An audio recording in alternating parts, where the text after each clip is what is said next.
everyone, and welcome back to my kitchen. Today I'm going to be showing you how to make these cheese enchiladas with my very own homemade red sauce. This is one of my mom's recipes, but I've added a few extra ingredients to make it my own. So take a seat and let's get started. Here we have the ingredients we're going to be using today. I will be naming them as we use them throughout the recipe, but I will also be listing them in the description at the bottom of this video. In a medium stock pot, I'm going to add 5 cups of water. I'm going to add in about 10 to 12 chile guajillos. I'm going to boil them on high heat, and as soon as it comes to a boil, I'm going to remove it from the heat. I'm going to set them aside so they can cool down, and meanwhile, we're going to prepare the cheese. In a bowl, I'm going to add 2 cups of Parmesan cheese and 2 cups of crumbled up Queso Fresco. I'm also going to add 2 cups of Fiesta blend cheese, which is also known as Mexican blend cheese. We're going to set it aside and we're going to mince half a white onion.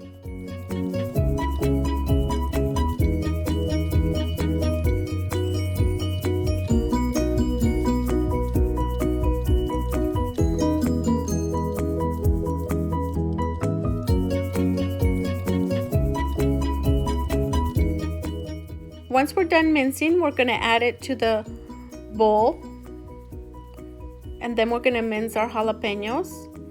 I removed the seeds from both of them. If you want a little extra spice, you can replace the jalapenos with Serrano peppers.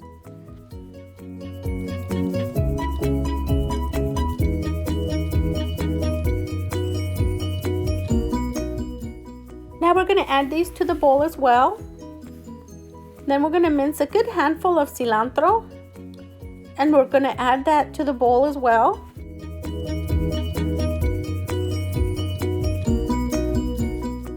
I'm also going to add a teaspoon of salt and a teaspoon of pepper, and we're going to mix it in really well.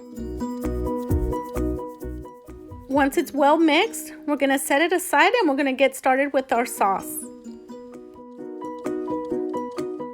Now that they're nice and soft, we're going to add them to the blender. This looks like more than 10 or 12. I had to use a few extra ones because I had a lot of little tiny ones. I'm also going to add 3 cloves of garlic, 2 cups of water, a tablespoon of salt, and a couple tablespoons of chicken bouillon. Now we're going to blend for a good 2 to 3 minutes until it's nice and smooth. I'm going to place a colander over a medium stock pot. Then I'm going to pour in the sauce, and I'm going to tap it a few times. Then I'm going to add a cup of water to the blender just so we can get the extra sauce that's remaining in there, and I'm going to pour it over the seeds and the skin, and I'm going to tap it around a few times. Now we're going to turn our stove on to medium heat, and we're going to wait for it to boil. And at this point you can taste it and see if it has enough seasoning for you. If not, you can add more. I added a little bit of more chicken bouillon. Now it's nice and smooth. If you feel it's not thick enough, you can always add a little bit of cornstarch, but just make sure you don't add it directly into the pot. Mix it in with a little bit of water, then add it into the pot. That way you don't get lumps in your sauce. We're going to let it boil for about 5 minutes. Then we're going to turn it off, set it aside, and now we're ready to start with our enchiladas. In a large skillet, we're going to add a little bit of vegetable oil, or you can use olive oil if you prefer. Make sure your oil is nice and hot before you add the tortillas. Now that the oil is nice and hot, I'm going to dip the tortilla into the red sauce. Then I'm going to place it into the skillet.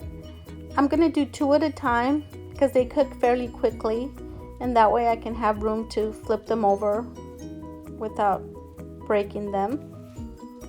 If you can find nice thick tortillas, they work really well when you make these.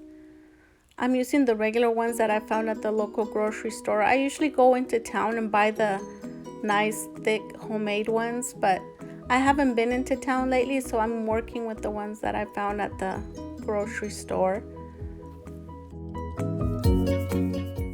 I'm gonna fry a few of them, then I'm gonna remove them and place them on a plate. You don't want to stack up too many of them because then they get stuck together. When doing this part, it's good to have a partner because one of you can be frying them and the other one can be rolling them. Now that we have a few ready, we're gonna add the cheese and we're gonna roll them up. You can use your kitchen utensil or you can use your hands, whichever is easier for you. If you do use your hands, it does tend to get a little bit messy, but sometimes you can't avoid it and you do have to use your hands. We're done rolling these up. We're gonna go back to the frying pan and finish the remainder of the tortillas. I'm gonna add a little bit of oil and I'm gonna dip my tortilla in the sauce. And we're gonna repeat the process until we're done with the tortillas. I usually do about 2 to 3 pounds of tortillas.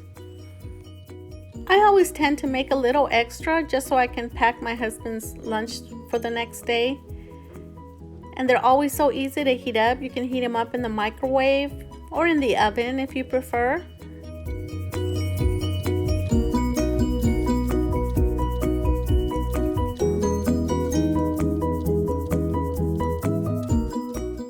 Now we're going to roll up the last of the tortillas. I left these sitting a little bit longer than I should, and as you can see, a little bit of the tortilla is falling off when I roll them up. Like little pieces fall off of it, which is what I meant by letting them sit too long or stacking them up too many at a time. But that's okay because we're going to add sauce over the enchiladas once we're done.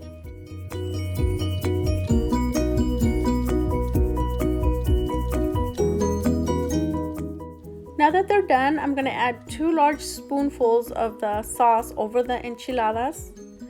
Then I'm going to add some queso fresco over the top. And also a couple spoonfuls of the cheese mixture that we made. And now that they're ready, you can serve them right away. These are better served right after they're done, but if not, you can always place them in the oven and reheat them. Serve them with your favorite side dishes. Here I have them with rice and beans and a little bit of salad. I also topped it off with more queso fresco and sour cream. I hope you enjoyed watching this video as much as I enjoyed making it for you. And if you like this video and would like to see more videos like this, hit that subscribe button, share with your friends and family, and don't forget to leave a comment. Thank you so much for watching.